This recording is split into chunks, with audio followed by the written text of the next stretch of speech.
এক বিস্তীর্ণ সবুজ বন ছিল, যেখানে নানা রঙের পাখি কলতান করত। সেই বনের এক প্রান্তে ছিল এক দারুণ সুন্দর ময়ূর, যার নাম ছিল নীলকণ্ঠ।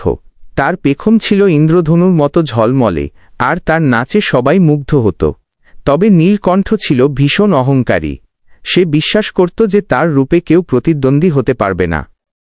বনের অন্য প্রান্তে বাস করত একটি সাদামাটা কাক, যার নাম ছিল কালো। কালো দেখতে সাধারণ হলেও সে ছিল খুব বুদ্ধিমান আর দয়ালু। সে সবার বিপদে এগিয়ে আসত। নীলকণ্ঠ প্রায় কালোকে নিয়ে ঠাট্টা করত। তোর তো জীবনটাই বৃথা। তোর না আছে আমার মতো রূপ সৌন্দর্য, আর না আমার মতো ভালো নাচতে পারিস। তোর তো জীবনটাই কাটে শুধু ময়লা আর আবর্জনার মধ্যে। কালো নীরবে তার কথা শুনত, কিন্তু কোনো জবাব দিত না। একদিন বনের উপর দিয়ে এক বিশাল ঝড় এল। আকাশ ঘন কালো হয়ে গেল, আর বিদ্যুতের ঝলকানিতে বন কেঁপে উঠল। মুষলধারে বৃষ্টি নামল, নীলকণ্ঠের ঝলমলে পেখম ভিজে ভারী হয়ে গেল। আমি উঠতে পারছি না কেন? আমার পা ভিজে একদম শেষ হয়ে গেছে। ঝড়ের মধ্যে আমি মরে গেলাম রে। আমাকে কেউ বাঁচাও, বাঁচাও আমাকে। অন্যদিকে কালো তার ছোট আর হালকা শরীরের কারণে ঝড় বৃষ্টির মধ্যেও বেশ ভালো উঠতে পারছিল। এটা আমাদের নীলকণ্ঠ না? সত্যি তো। এত দেখি ঝড়ের মধ্যে আটকা পড়ে মহা বিপদে আছে। এক্ষুনি তাকে বাঁচাতে হবে। ভয় পেও না নীলকণ্ঠ, আমি তোমাকে একটা নিরাপদ জায়গায় নিয়ে যাচ্ছি। তুমি আমার সাথে এসো। নীলকণ্ঠ অবাক হয়ে দেখল, যাকে সে এত তুচ্ছ করত, সেই আজ তার বিপদে সাহায্য করতে এগিয়ে এসেছে। কি ব্যাপার নীলকণ্ঠ, কি ভাবছো? আসো আমার সাথে। কালো নীলকণ্ঠকে তার কোটরে নিয়ে গেল, যেখানে তারা দুজনেই নিরাপদ আশ্রয় পেল। ঝড় থামার পর নীলকণ্ঠ অনুতপ্ত হয়ে কালোকে বলল, কালো, আমি ভীষণ ভুল করেছি। আমি শুধু আমার রূপ নিয়ে অহংকার করতাম আর তোমাকে ছোট করতাম। আজ তুমি আমার জীবন বাঁচিয়েছ। আমি বুঝতে পেরেছি, আসল সৌন্দর্য বাইরে নয়, বরং ভেতরের গুণে। সেই দিন থেকে নীলকণ্ঠ তার অহংকার ত্যাগ করল। সে আর কালো ভালো বন্ধু হয়ে গেল, এবং তারা একসাথে বনের অন্যান্য পাখিদের সাহায্য করতে শুরু করল। বনের সবাই তাদের বন্ধুত্ব দেখে মুগ্ধ হল। এই গল্পের নীতিবাক্য হল, বাহ্যিক সৌন্দর্য ক্ষণস্থায়ী, কিন্তু দয়া, বুদ্ধি আর ভালো মন চিরস্থায়ী। কাউকে তার চেহারা দেখে বিচার করা উচিত নয়।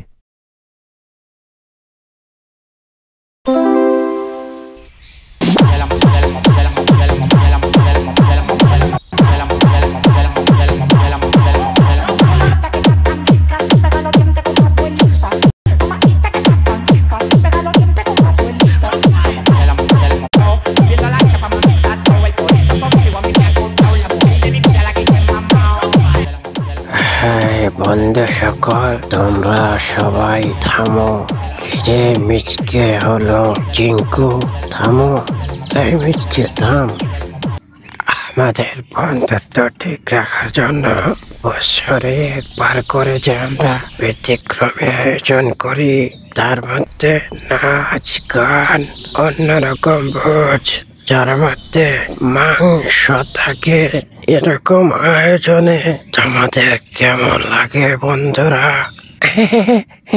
রাজু, আসলে কি আর বলবো, প্রথম দিক দিয়ে তো আমার মাংস মজাই লাগেনি, খেতেই মন চাইনি, আর এখন আমার বেশ ভাল লাগে। হ্যাঁ রাজু, আমার তো নাচা গানার পরে যখন মাংসটা খাই, বাবা বাবা, আমি তো একদম পাগল হয়ে যাই। প্রথমের দিক দিয়ে তো ভাবছিলাম কি আবার মাংস খাবো, আবার খাবার জিনিস নাকি, তো এখন বেশ লাগে আমার কাছে, মাতাল মাতাল। বাবা বাবা। তাই তা ভালো ভালো। এখন চলো সবাই মিলে আগে সেই মাংস খেয়ে আসি, তারপর সারা রাত সারাদিন নাচবো, গাইবো, অনেক ফুর্তি হবে। চলো বন্ধুরা, চলো চলো আগে পেট পুজো করে আসি।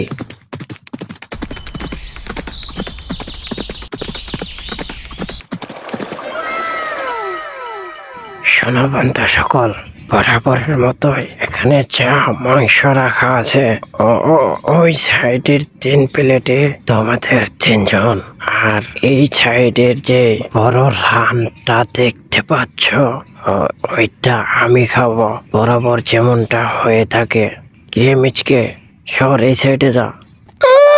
বরাবরই বড় মাংসের প্লেটটা রাজুই খাই, আমার সব সময় লোভ হয়, আমি ঠ্যাংটা খাই, এবার এই রানটা আমি খাবোই খাবো। ধরো মানুষের তো আমাদের থেকে অনেক বুদ্ধি, তাই না? তো মানুষ কিন্তু মাংস আগুনে ভেজে খায়, তার মানে নিশ্চয় ভেজে খাওয়ার মধ্যে অনেক মজা আছে। আমি চাচ্ছিলাম কি এবার যদি আমরা ভেজে খাই তাহলে কেমন হয়, আর যদি ভাজো তাহলে সব ব্যবস্থা আমি করব। বাবা বাবা, মিচকের মাথায় তো দেখি দারুণ বুদ্ধি। রাজু রাজু, না করো না, চলো আমরা ওই দিকটায় যাই নাচাগানা করে 5 মিনিট আসি, তারপরে সে আমরা ভাজা মাংস খাবো, দেখবো এবার কেমন লাগে ভাজা মাংস। আরে এটা আবার কেমন কথা, আমার তো কাঁচা মাংস খেতেই খুব তৃপ্তি আসে, আমি তো ভাজা মাংস খাই না। আচ্ছা ঠিক আছে, একবার না হয় মাংস ভাজাটাই খেলাম, চলো চলো আমরা আবার ওইখানে যাই না নাচাগানা করতে। আচ্ছা মিচকে, তাহলে খুব সুন্দর করে তুই ভেজে রেখে ডাক দিস, আমরা গেলাম, চলো চলো। যাও, এবার মজা বুঝবে।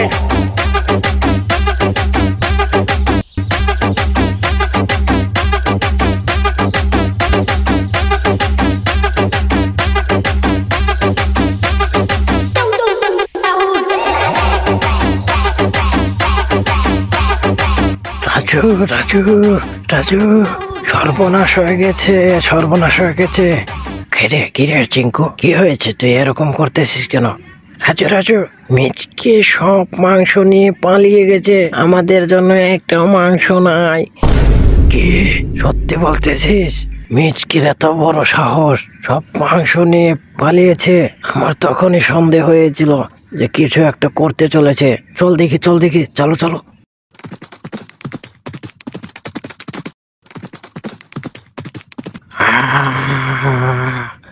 এটা কি করলো মিচকে, এটা কি করলো? আমাদের বন্ধুত্ব এতদিনের সব মাংস নিয়ে পালিয়ে গেল, এটা কোনো কাজ করলো? আমার কত আশা ছিল, আমি মাংস খাবো, কতক্ষণ ধরে ক্ষুধার মধ্যে আছি, নাচাগানা করে আরো ক্ষুধা লেগে গেছে, এটা কি করলো? তবে রে মিচকিরে যদি আমি পাই তার 12টা বাজিয়ে দেব আমি। এই মিচকে, তোকে আমি দেখে নেব।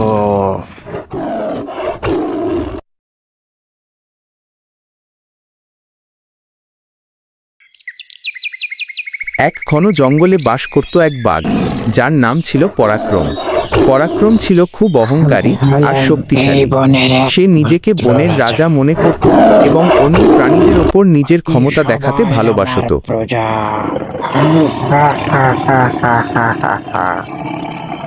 সেই জঙ্গলেই বাস করত এক হরিণ, যার নাম ছিল চিত্রা। চিত্রা ছিল খুব নিরীহ এবং শান্তিপ্রিয়। সে সারাদিন তৃণভূমি আর ছোট ছোট ঝোপের আশেপাশে ঘুরে বেড়াত। চিত্রার সবচেয়ে বড় ভয় ছিল পরাক্রমের মুখোমুখি হওয়া। একদিন চিত্রা নির্ভয়ে ঘাস খাচ্ছিল। আমি এই বনে থাকি, নামটি আমার চিত্রা, কায়দাই করে ফিরে, কাজ তো কোনো নাই। এটা কিসের শব্দ? ওরে বাবারে, এটা আবার পরাক্রমের পায়ের শব্দ না তো?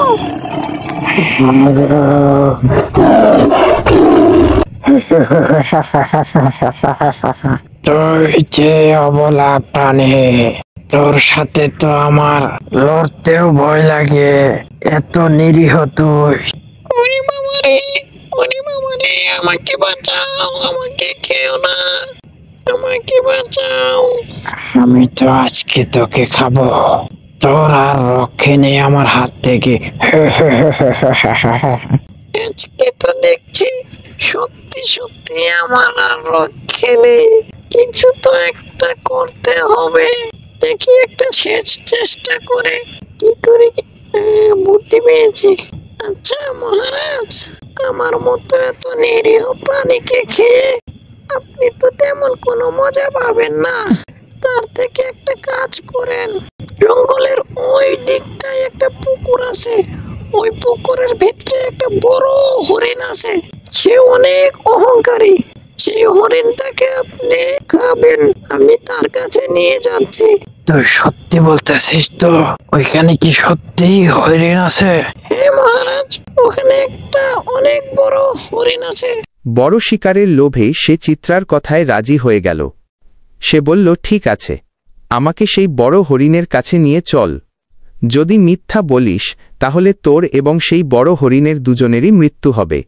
চিত্রা খুশি মনে পরাক্রমকে জলাশয়ের দিকে নিয়ে চলল। তারা যখন জলাশয়ের কাছে পৌঁছাল, চিত্রা পরাক্রমকে জলাশয়ের জলে তার নিজেরই প্রতিচ্ছবি দেখিয়ে বলল, মহারাজ মহারাজ, সেই অহংকারী হরিণের দেখা মিলছে। এই যে দেখুন আমার সামনে পানির ভিতরে। কই দেখি দেখি দেখি। হ্যাঁ, সত্যি তো। এই হরিণ, তোর কিসের অহংকার? তুই আমাকে দেখে একটু ভয় পাচ্ছিস না? তবে রে, আমি তোর ঘাড় এক্ষুনি মোটকে তোকে আমি চিবিয়ে আজকে খেয়ে ফেলবো। দাঁড়া।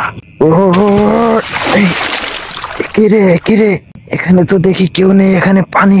ওরে আমি গেলাম রে, আমি স্রোতের মধ্যে ভেসে যাচ্ছি, আমাকে বাঁচাও, চিত্রা এই আমাকে দৃশ্য বাঁচাও। দেখে স্বস্তির নিঃশ্বাস ফেলল। সে বুঝতে পারল শারীরিক শক্তিই সব নয়, বুদ্ধি আর উপস্থিত বুদ্ধি দিয়ে অনেক বড় বিপদ থেকেও রক্ষা পাওয়া যায়। অহংকার মানুষকে অন্ধ করে দেয় এবং শেষ পর্যন্ত নিজেরই ক্ষতির কারণ হয়।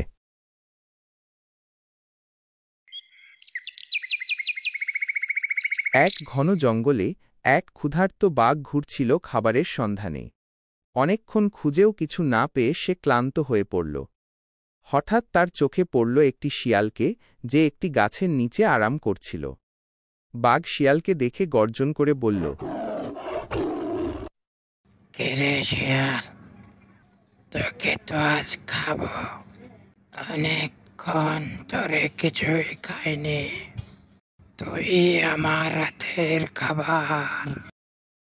শিয়াল একটুও না ঘাবড়ে হাসি মুখে বলল, মহারাজ, আপনি আমাকে খাবেন, তাতে কোনো সমস্যা নাই, কিন্তু তার আগে আমার একটি কথা শুনুন।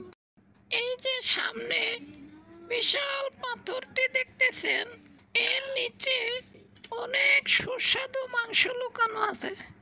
আমি চেষ্টা করেও সেটি বের করতে পারিনি।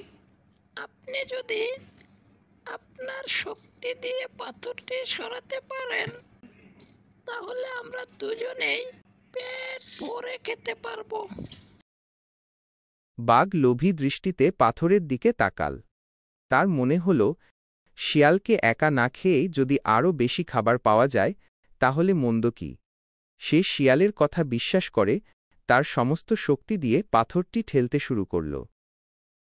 বাঘের শক্তি অনেক, কিন্তু পাথরটি ছিল সুবিশাল।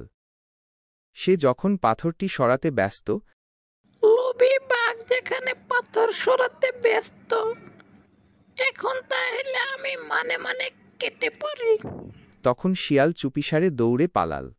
অনেকক্ষণ চেষ্টার পর বাঘ যখন হাঁপিয়ে উঠে দেখল পাথরটি সরানো যাচ্ছে না, তখন সে বুঝতে পারল শিয়াল তাকে বোকা বানিয়ে পালিয়েছে। বাঘ রাগে গর্জন করে উঠল, কিন্তু ততক্ষণে শিয়াল অনেক দূরে চলে গেছে। এভাবে শিয়াল তার বুদ্ধি দিয়ে নিজের জীবন বাঁচাল এবং বাঘকে বোকা বানিয়ে তার লোভের উচিত শিক্ষা দিল। এক ঘন জঙ্গলে বাস করত এক অহংকারী সিংহ, যার নাম ছিল রাজা। সে নিজেকে বনের সবচেয়ে বুদ্ধিমান আর শক্তিশালী মনে করত। তার গর্জন শুনলে সব প্রাণী ভয়ে লুকিয়ে পড়ত। সেই জঙ্গলেই থাকত এক ছোট্ট বাদর, যার নাম ছিল চিন্টু। চিন্টু ছিল খুবই বুদ্ধিমান আর শান্ত স্বভাবের। একদিন রাজা সিংহ প্রচণ্ড ক্ষুধার্ত হয়ে শিকার খুঁজছিল। সে দেখল চিন্টু বাদর একটা উঁচু গাছের ডালে বসে ফল খাচ্ছে। সিংহ ভাবল, ইস, এই ছোট বাদরটাকে যদি ধরতে পারতাম। সিংহ গাছের নিচে এসে গর্জন করে বলল, এই বাদর, ওখানে কি করছিস? নিচে নাম। অনেক দিন ধরে আমি ক্ষুধার্ত, তোকে আমি খাবো। এই সেরে সেরে, এদিকে আমাকে খাওয়ার কথা বলছে। কি করি কি করি, কিছু তো একটা করতে হবে। বুদ্ধি পেয়েছি। আচ্ছা মহারাজ, আপনি তো অনেক শক্তিশালী এবং বুদ্ধিমান। আপনি কি আমাকে একটা কাজ করে দিতে পারবেন? ওই যে উপরে কয়েকটা ফল দেখতে পাচ্ছেন, আমি অনেক চেষ্টা করেও সেগুলো পারতে পারছি না। আপনি কি আপনি শক্তি দিয়ে ওই ফলগুলো পারতে পারবেন? কি, তুই সামান্য বাদর হয়ে আমার মতো এই রাজাকে চ্যালেঞ্জ করছিস? তবে ঠিক আছে, দাঁড়া, তোকে এক্ষুনি আমি ওই ফলগুলো পেরে দেখাচ্ছি।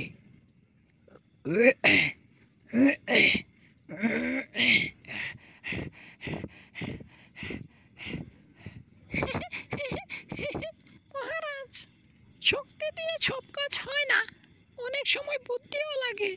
আপনি চাইলেও এই ফলগুলো ধরতে পারবেন না, কারণ এই ফলগুলো ধরার জন্য আমার মতো বুদ্ধি এবং গাছে চড়ার ক্ষমতা দরকার।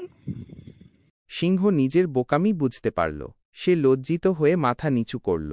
চিন্টু বাদর তখন গাছ থেকে নেমে এসে একটা পাকা ফল সিংহের দিকে ছুঁড়ে দিল। চিন্টু বলল, মহারাজ, শক্তি গুরুত্বপূর্ণ, কিন্তু বুদ্ধি আর কৌশল তার চেয়েও বেশি কার্যকর হতে পারে। সব সময় নিজের শক্তি নিয়ে অহংকার করা উচিত নয়। সিংহ চিন্টু বাদরের কথা বুঝতে পারল। সে শিখল যে শুধু শক্তি দিয়ে সবকিছু জয় করা যায় না, অনেক সময় ছোট প্রাণীর বুদ্ধিও বড় সমস্যার সমাধান করতে পারে। সেই দিন থেকে রাজা সিংহ আর অহংকার করত না, বরং চিন্টুর বুদ্ধির সম্মান করত।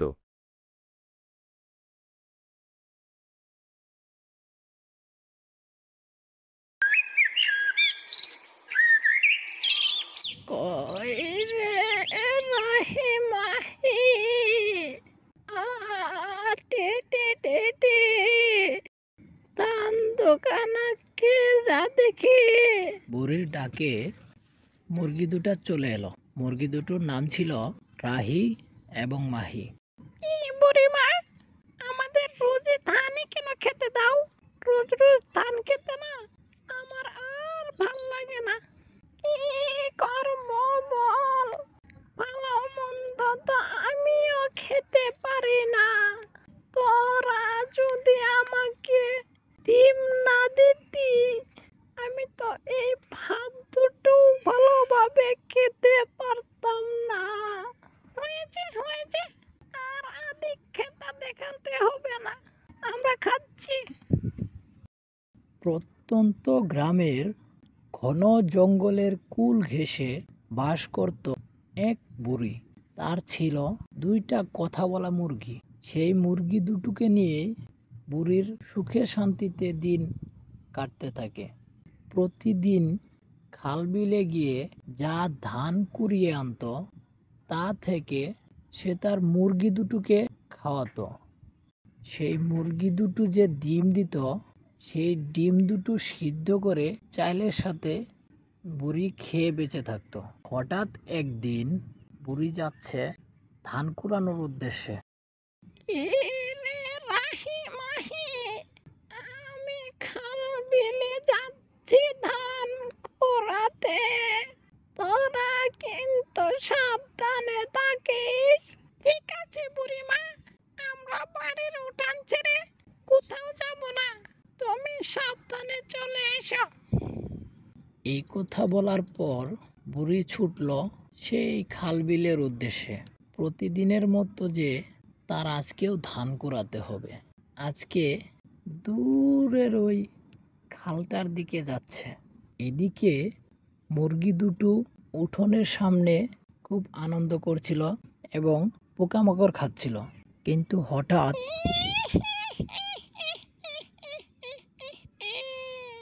কতদিন হয়ে গেল রক্ত মাংস খাই না।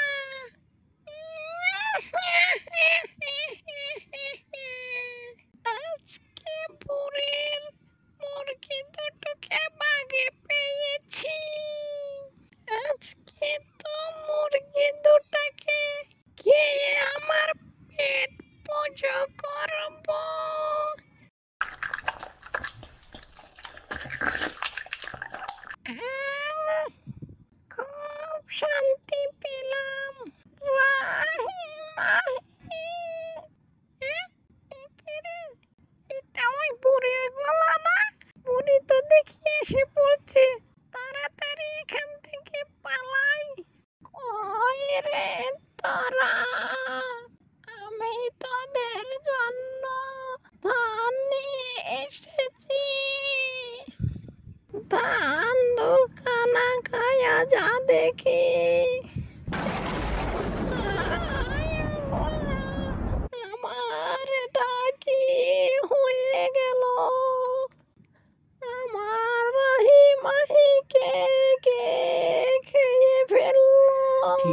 তখনই উপর দিয়ে উড়ে যাচ্ছিল এক সুন্দর পাখি।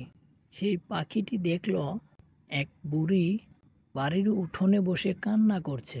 সেই পাখিটার মনে একটু মায়া হলো। সে বুড়ির কাছে গিয়ে বসলো এবং বলল, বুড়িমা, তুমি কাঁদছো কেন? তোমার কি হয়েছে?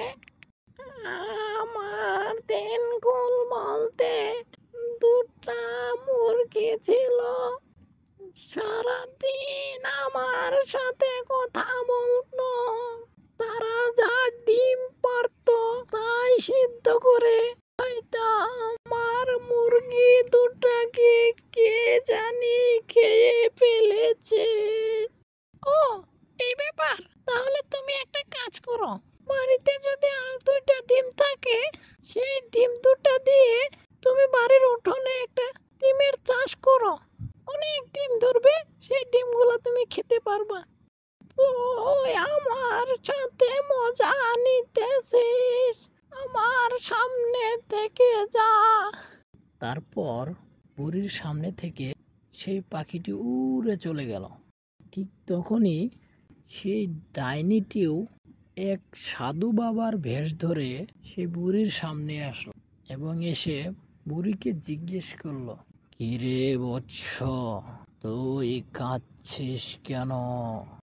তখন বুড়ি সব কিছু খুলে বলল।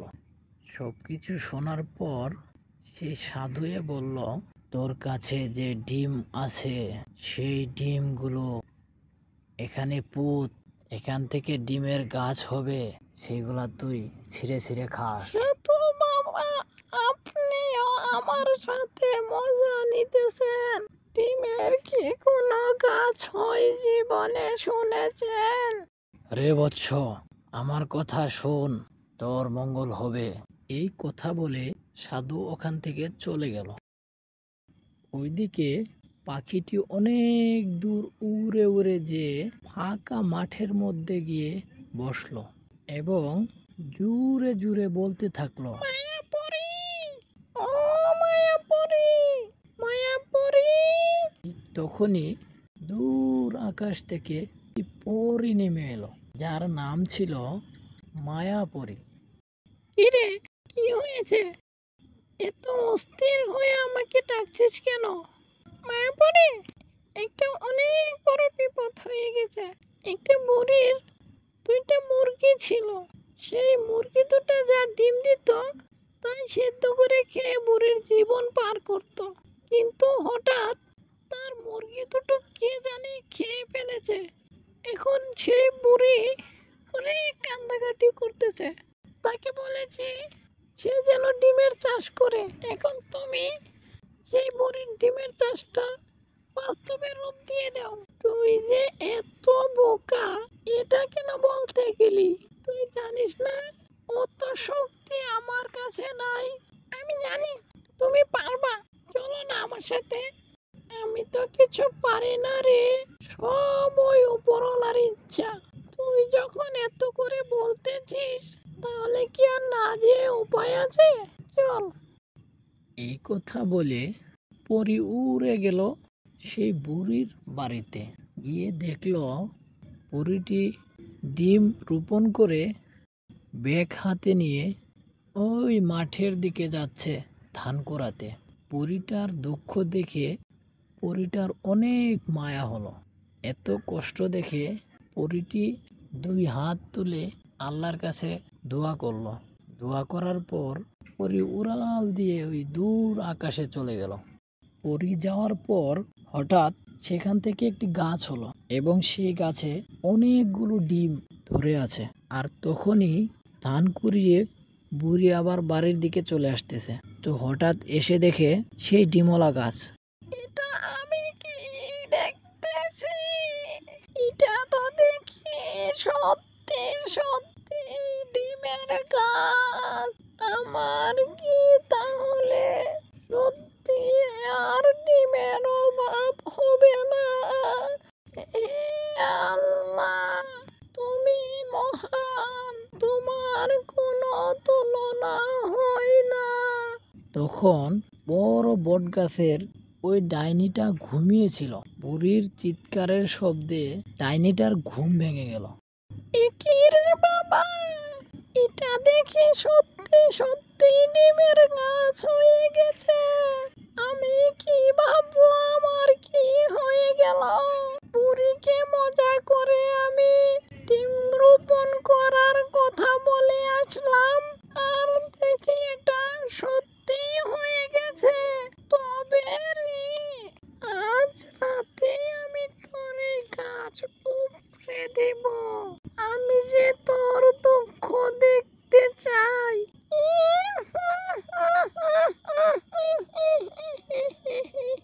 যখন রাত হলো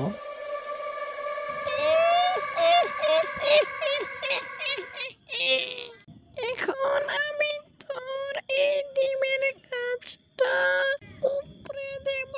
তারপর তুই কি দিয়ে ভাত খাস আমি এটা দেখব। এক্ষুনি তোর এই গাছ আমি উপড়ে দিচ্ছি। এই ধরছি। এই এই এখানে এটা কি হলো? আমার হাত ছুটছে না কেন? ওরে বাবা রে, এটা কি চাতুর গাছ? ও বাঁচাও, বাঁচাও, বাঁচাও আমাকে। আমার হাতটা কেন ছাড়ছে না? ছাড়িয়ে দাও। হঠাৎ সেই গাছের মধ্যে ডাইনির হাতটা আটকে গেল। এই অবস্থায় সকাল হয়ে গেল এবং বুড়ি সেই গাছের কাছে গেল ডিম ছেঁড়ার জন্য। গিয়ে যা দেখলো, এই কি রে ডাইনি, তুই আমার ডিমের কাছে কি করিস? তুই কি আমার কাজ ছিঁড়তে আসছিলে? বুড়িমা, আমার ভুল হয়ে গেছে, আমাকে ক্ষমা করে দাও। আমি আর জীবনেও এমন কাজ করব না। তখনই দূর থেকে পাখিটি তাদের সব কাণ্ড কারখানাগুলো দেখতেছিল। সেই পাখিটি উড়ে তাদের সামনে চলে আসলো। আমি জানতাম এই বুড়ির গাছটা কেউ না কেউ উপড়ে দেওয়ার জন্য আসবে। এই জন্য ওই গাছটার মধ্যে আমি আজকে পাহারায় ছিলাম। এখন বল, তুই এই বুড়ির গাছ কেন উপড়ে দিতে আসছিলি? আর বুড়ির সাথে কি কি শত্রুতা আমি করেছিস? না বললে এই গাছ তোকে ছাড়বে না। আমি বুড়ির মুরগি দুটোকে খেয়ে ফেলেছি। আমাকে বাঁচাও, আমাকে বাঁচাও। শব্দ স্বীকার করার পর সেই গাছটা সেই ডাইনির হাতটা ছেড়ে দিল। সাথে সাথে ডাইনি উড়ে চলে গেল অনেক দূরে। তুমি কে ভাই পাখি? আমার অনেক বড় উপকার করলে তুমি। তোমাকে যে আমি কি বলে ধন্যবাদ দেব? ছি ছি, এগুলা কি বলছেন আপনি? এটা তো আমার কর্তব্য। আপনি এখন থেকে ভালো থাকবেন। এই কথা বলে পাখিটি উড়ে চলে গেল। আর তারপর থেকে শুরু হলো বুড়ির নতুন জীবন। প্রতিদিনই নিয়ম করে বুড়ি সেই গাছ থেকে ডিম তুলতো এবং সেই ডিম গঞ্জে নিয়ে যেত বিক্রি করার জন্য, এবং তা থেকে যা টাকা পেত তাই দিয়ে বুড়ি ভালো মন্দ বাজার করে আনতো। ডিম বিক্রি করে যা পায় তাই দিয়ে সে আরো আগের থেকে অনেক ভালো চলতে থাকে।